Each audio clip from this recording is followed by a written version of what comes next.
Hello, everyone, and welcome back to more Cinderella Phenomenon Evermore. We are back for more of Rod's Route in chapter 4 this time.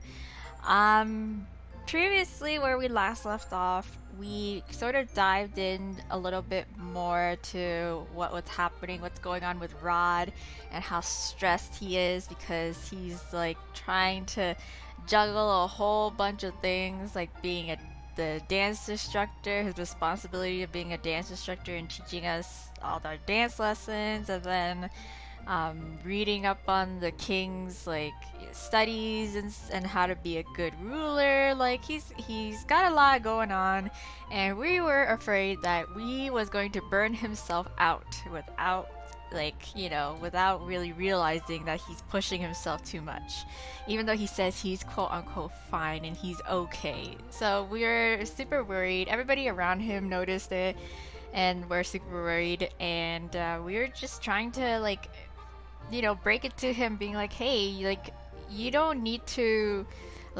work yourself so hard like this. Like, you need to take breaks and you need to look after yourself. And he's just, he's insistent that we shouldn't worry, but we obviously worry.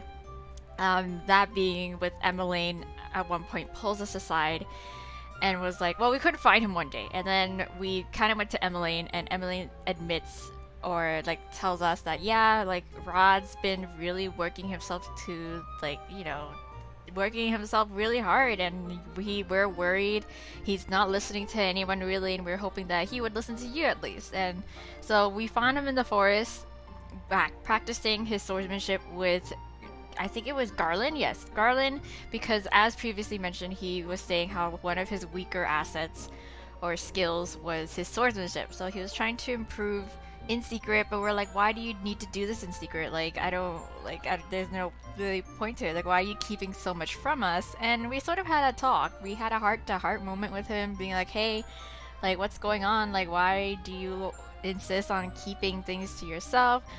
And oh yeah, we learned from Sebi about why it is that he may be keeping, like, why he puts so much pressure on himself. It's because before their dad died, like Ophelia's previous husband died, so their actual father died. I think he wasn't really close to his father, but the last parting words that his father left with him before he died was to basically look after his mother and his sister. So he really took it upon himself to do that.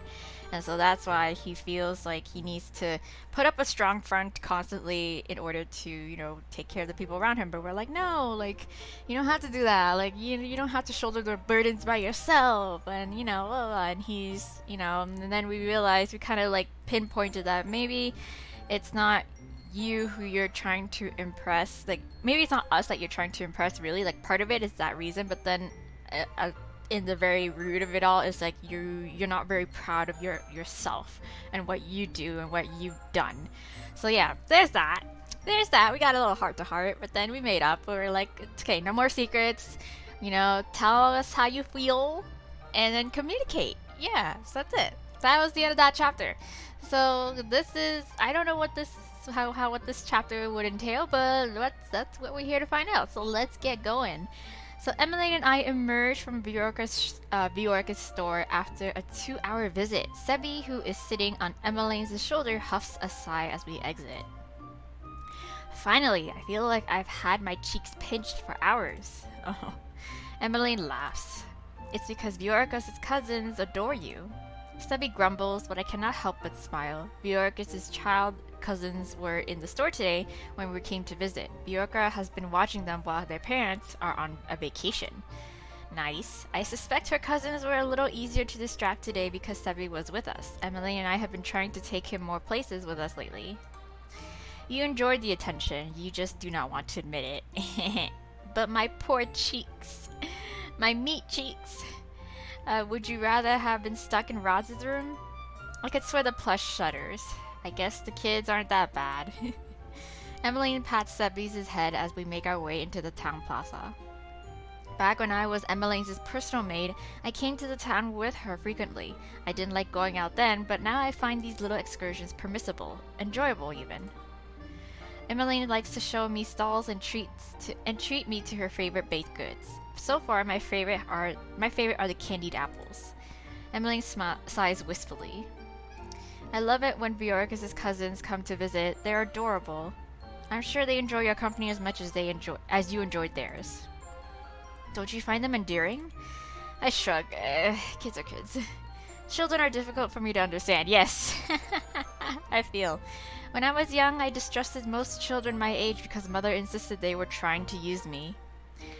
I think they appreciate your honesty. Children usually do.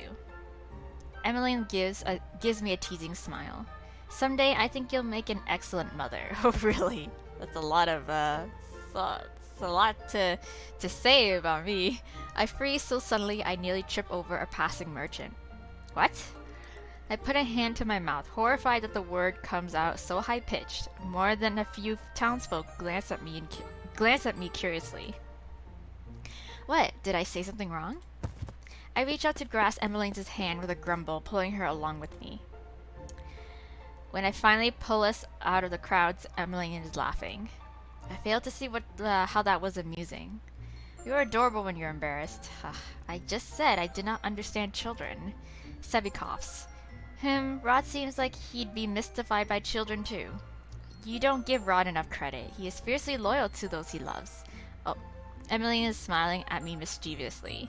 I turn away with a sigh. I feel like I've fallen into a trap. No, please go on. I love it when you and Rod gush about each other. You think someday they'll have a child to gush over? Oh, both of you, stop talking. Like, that's a far away. That's so far away. The last thing on my mind right now is children, exactly. The more I think about it, the more embarrassed I become. Emmeline must tell from my silence that I am uncomfortable because she shifts the conversation to herself. Someday, I would like to have a family of my own. I look at her curious. The last time she was interested in another man was, Lance? Varg. Oh, Varg. Who the fuck was Varg? Oh, the masked man was Mythos's accomplice. He disappeared after I broke my curse, and we still have been unable to uncover his identity. Isn't Varg Fritz? Wasn't Varg Fritz, and wasn't Fritz Varg? Wasn't that his whole shtick? Was that not him? Emmeline was heartbroken. She really seemed to want to get to know Varg better. Since then, she hasn't seemed to connect with anyone else, at least not so far as I'm aware. I know for a fact you would be an amazing mother. Yes. Thank you, Hana. Someday, I hope I'll have the opportunity to have a family, but I'm in no rush. Yeah. She shakes her head. Speaking of rushing, you and Rod have taken everything very slowly, haven't you? Yeah, what do you mean? Emmeline laughs. Well, it took you a while to resolve the most recent issue. Oh, you make it sound like we were fighting, when the problem was that Rod was being secretive. He truly is a special kind of stubborn. Sebi sighs dramatically. Welcome to my world, princess. Can you imagine what it was like to listen to an overthinker's thoughts, but know he wasn't ever going to speak them aloud? Oh man, it must be such a headache. Rod is so overdramatic. You really do know him best, don't you, Sebi? Of course. I think Sebi should be a relationship counselor. I know. I would be an excellent counselor. I have no doubts about that. The two of us share another laugh as we turn and head back to the palace. Okay, it's night. Oh, Hannah, thanks again for accompanying me today. Yeah, it was my pleasure. Emmeline taps Sebi on the head. Let's go return you to Rod's room, shall we? Back to the dungeon. Oh, Sebi, you're the one who's overdramatic too. Emmeline laughs. We'll see you later, Hannah. Good night, princess. Yeah, bye. On my way back to my room, I see father. He is heading for my door when he stops, noticing me. There you are, Hannah. How was today's outing? That's great, yeah. I eye him curiously. It is rare for him to seek me out. It was fine. Bjorka's child cousins were visiting.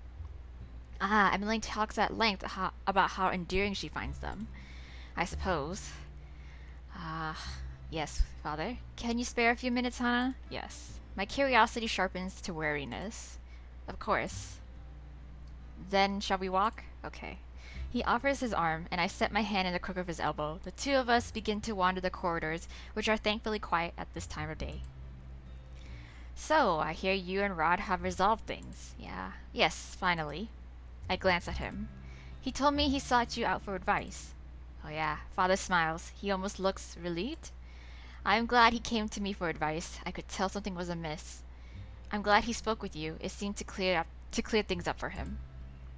It can be extremely difficult to discern one's feelings when it comes to love.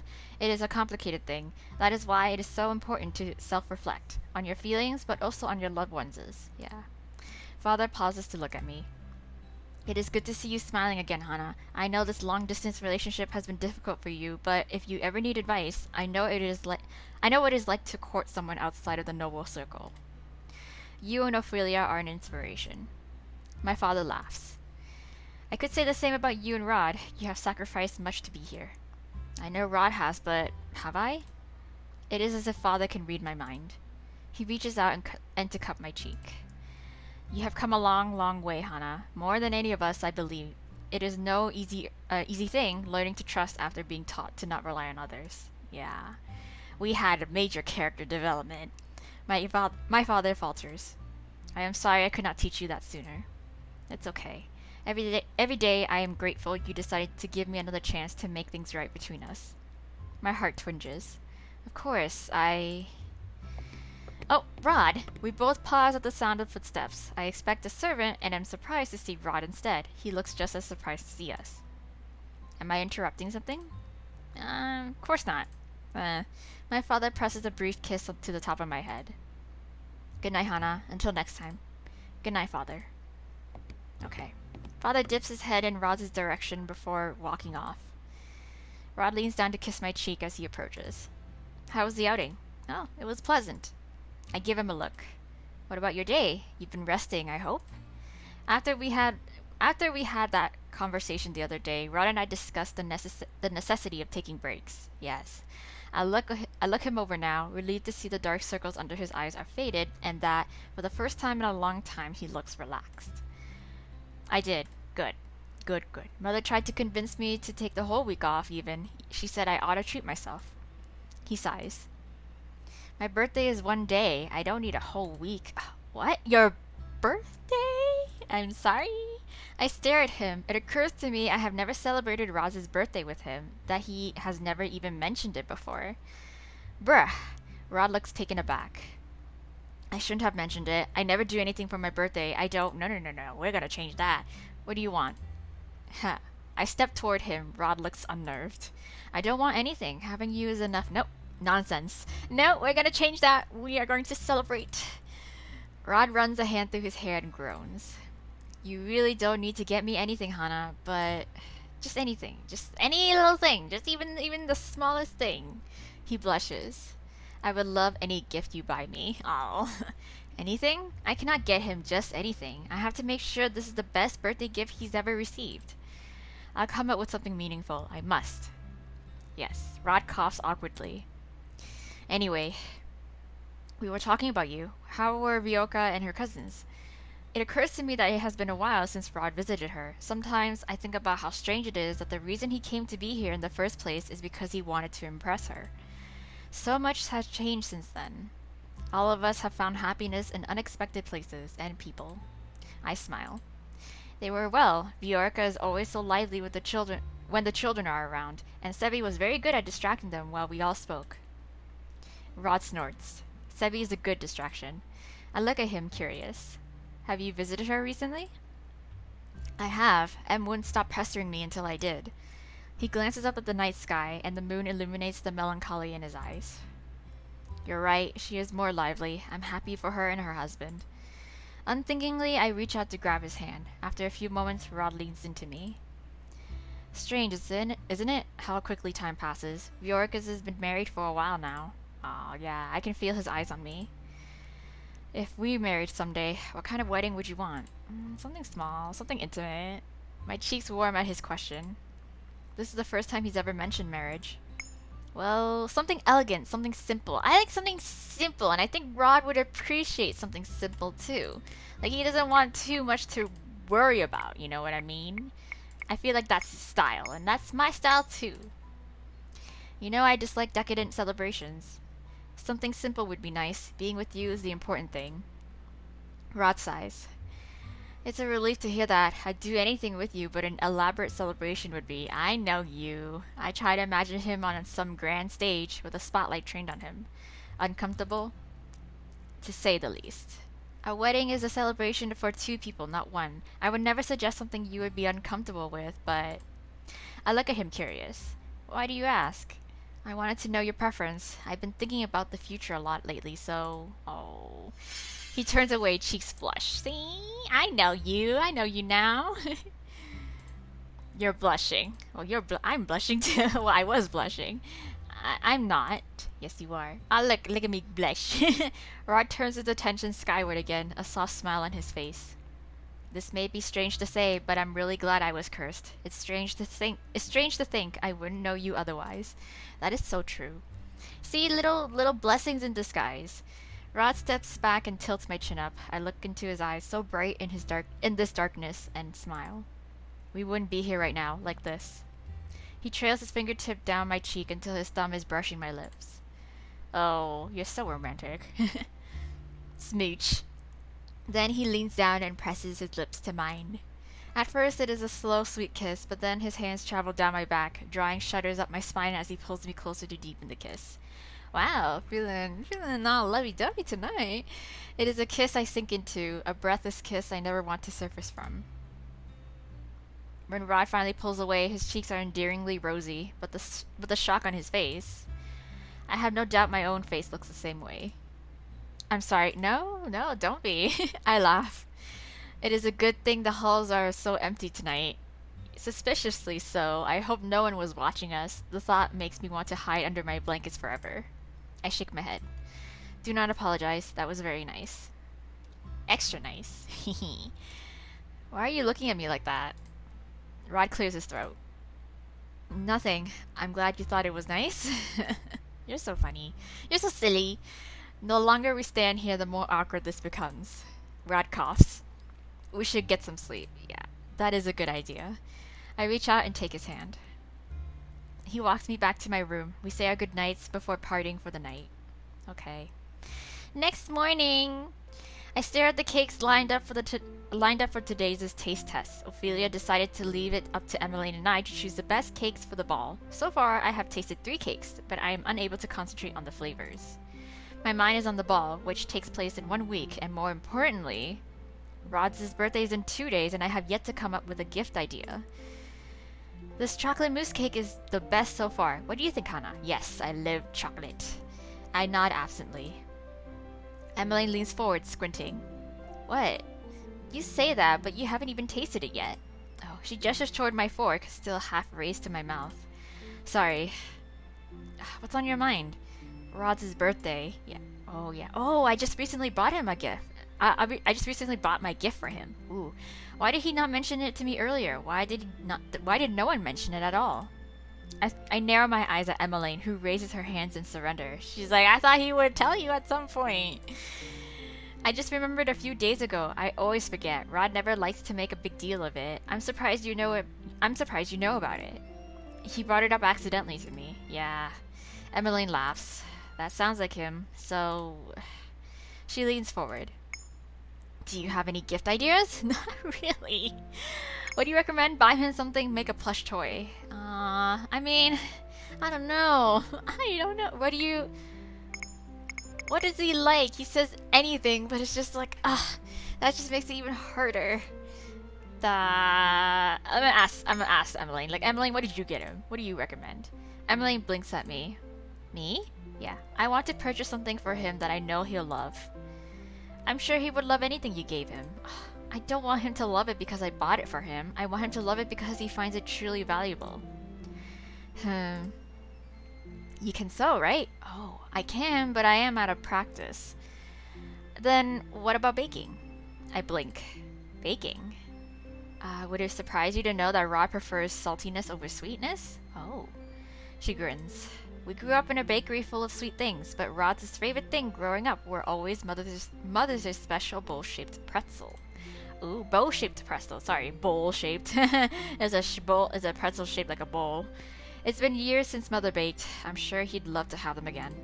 Oh, I cannot imagine I would bake them well. I'm sure Mother would help you make them if you asked. Maybe it is worth a try. Rod might appreciate the nostalgia. I can give it a try, right? Emmeline is beaming when she grasps my hands. Mother is going to love this. We'll go tell her after we've finished with the cakes. The two of us resume our testing, and when we are done, we make our way to the throne room. As we expected, Ophelia is sitting in the throne room looking over papers. She looks up when we enter. Oh, hello, girls. Done with the cakes? Yes, we are. Yes, but we're not done with baked goods just yet. Oh? Emmeline looked at me expectantly, a sparkle in her eye. I fidget as I look at Ophelia. I would like to bake pretzels for Rod for his birthday. I was wondering if you might teach me. Ophelia looked surprised, then delighted. Oh, what a splendid idea! It's been months since I baked anything. I would love to help you. Aw, cool. Mother-daughter bonding moment. I suppose this is meant to be a secret? Yes. Don't worry, I'll make sure Rod doesn't find out. We're counting on you, Emmeline. I really, really hope I can recreate these pretzels. I mean, how hard can making a pretzel be? Ophelia and I agreed to meet up the day before Rod's birthday to make the pretzels. Our time in the kitchen is a blur. Though Ophelia clears the area for just the two of us, I am extremely out of my element. Still, following Ophelia's instruction, I managed to bake the pretzels. Yay, we got the pretzels! The two of us are in the dining hall looking at the platter now. Oh, it's a little wonky, but it's okay. I cringe at the sight of them. They are misshapen and hardly look appetizing. Ophelia must sense my disappointment. She sets a hand on my shoulder and smiles. I am sure Rod will love them. Did we try one at least to make sure at least they're edible? Right, they barely look edible, but it doesn't matter about the looks as long as it's actually like you can eat it and it tastes good. Perfect presentation takes practice, but these taste incredible. That's the important thing, exactly. I hope that is the case, and that he really likes these. Okie dokes. The day of Rod's birthday, I ask him to meet me at our special meeting place. I turn when I hear rustling leaves. Did I keep you waiting long? No. I shake my head. Not at all. I hand Rod my wrapped gift. Happy birthday, Rod. Happy birthday. Happy birth. Rod smiles. Hannah, you really shouldn't have, but I must. He takes the gift, eyes widening as he gently tears the wrapping. Rod tears open the wrapping paper, revealing the platter of underwhelming pretzels. I know it does not look that appetizing, but I wanted to try to give you a piece of home. Hannah. Aw. Rod looks at the pretzel in wonder. I cringe when he takes a bite out of one, but relax when I see the smile on his face. I am shocked when his smile widens into a grin. Yay! We did it! This tastes just like Mother's cooking. It reminds me of when Em and I were children. After she set out the day's latest baked goods, she'd make a treat for Em and I if we helped her. Em always used to ask for cinnamon rolls and crepes, but I loved Mother's pretzels best. She takes another bite, and the expression on his face is so bright it makes my heart soar. These are amazing, Hannah. Aw. I asked Ophelia to help me. I'm glad they turned out alright, right? Hannah, stop belittling yourself. These are perfect, but my opinion is final and you won't convince me to change my mind. He plants a quick kiss on my lips. Okay, thank you. The two of us make our way back to the palace. A small feast awaits us upon our return. Ophelia and Emmeline are full of smiles and laughter. Last year, they could not celebrate Rod's birthday with him, so they make this celebration as merry as they can. Father and I excuse ourselves early so that Rod can enjoy the rest of the day with his mother and sister. Tomorrow is the night of the grand ball, and the palace is bustling with activity as the staff make last-minute preparations. Wow, really? We're getting there already? Well, we're on chapter 4?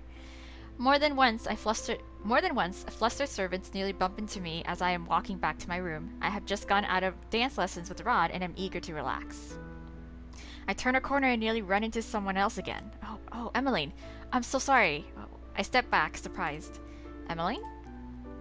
Oh, Hannah. Emmeline bends over, reaching for a piece of parchment that apparently fell to the floor during our near collision.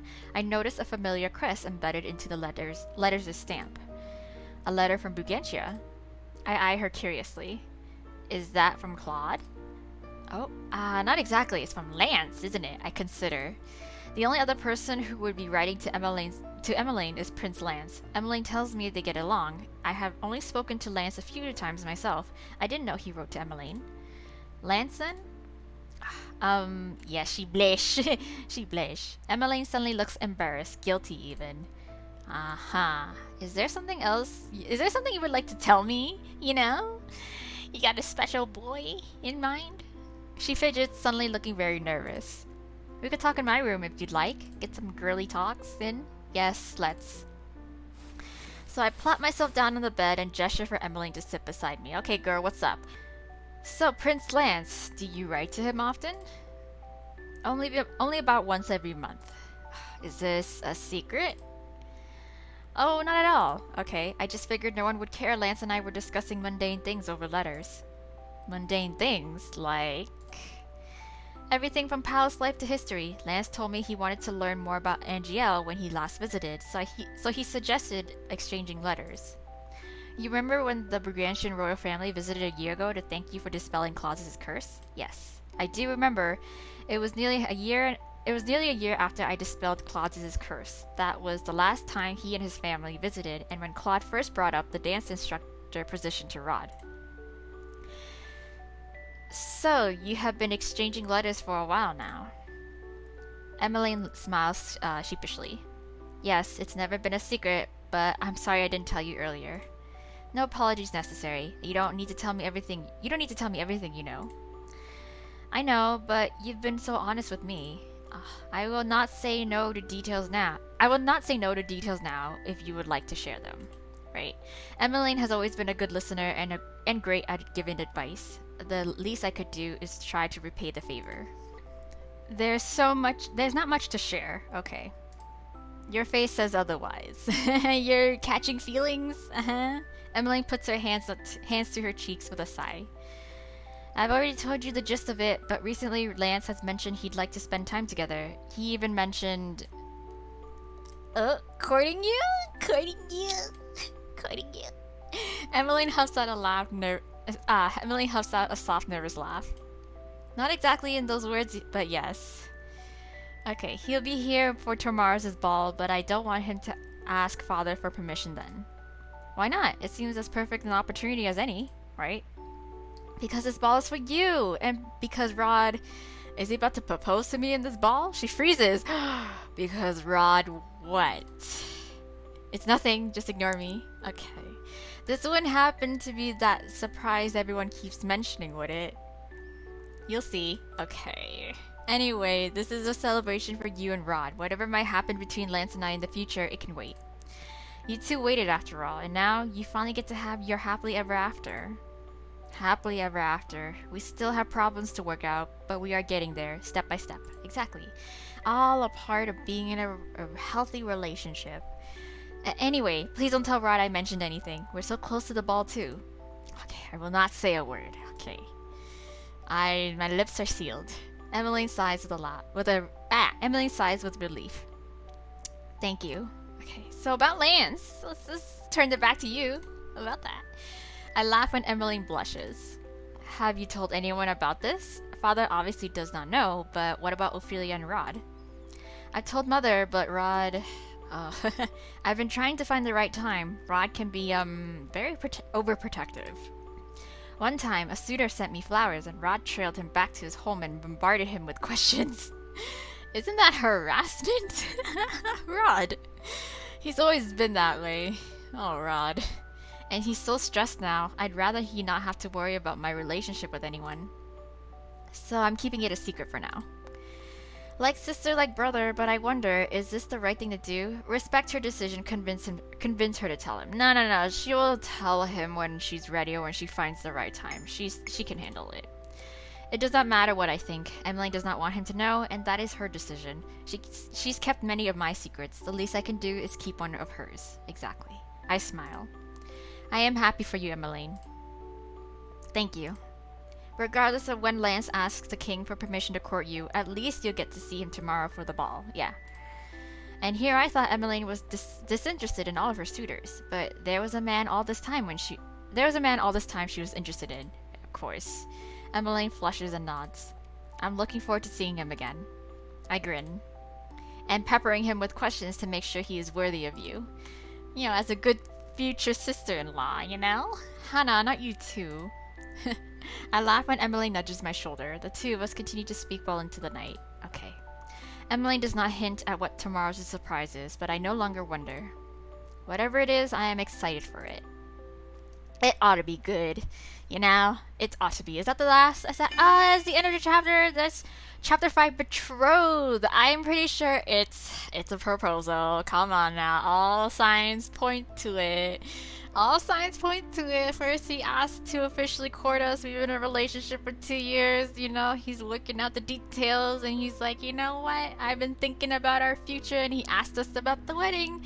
Our wedding preferences, you know, so I know, I'm on to you, Rod.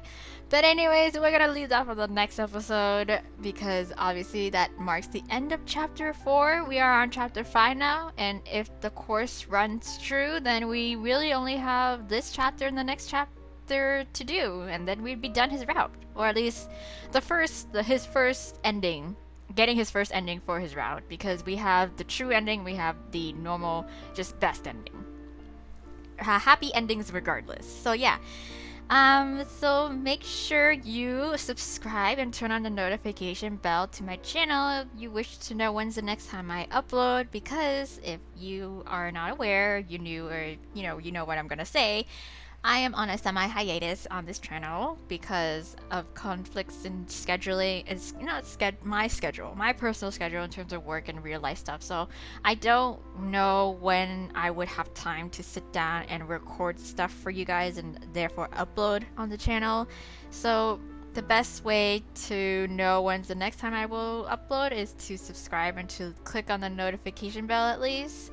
Because even if you ask me when's the next time I'm going to do it, I can't give you a straight answer. I don't know. I must say I don't know.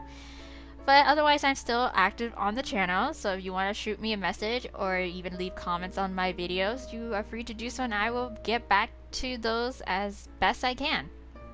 But otherwise, thank you so much for tuning in to this episode of Cinderella Evermore. We are very close to getting done Rod's route and seeing and maybe confirming my suspicions on what this super secret surprise is for the ball.